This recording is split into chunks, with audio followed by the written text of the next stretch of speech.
Hey guys, so welcome. This is how to create a shared photo album on iPhone. So first thing is you could just simply go ahead and go through the settings into your device.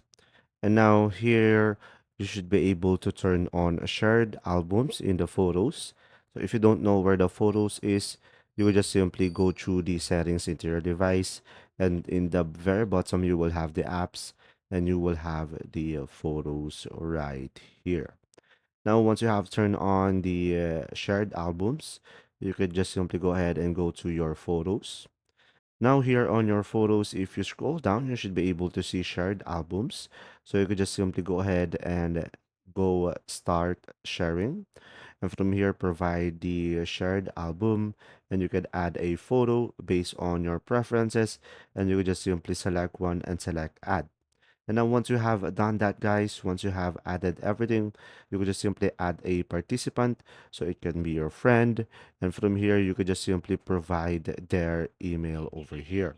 And after that, you could just simply select done. And from there, an email will be sent to them once you do a create on the album over here. And there you go.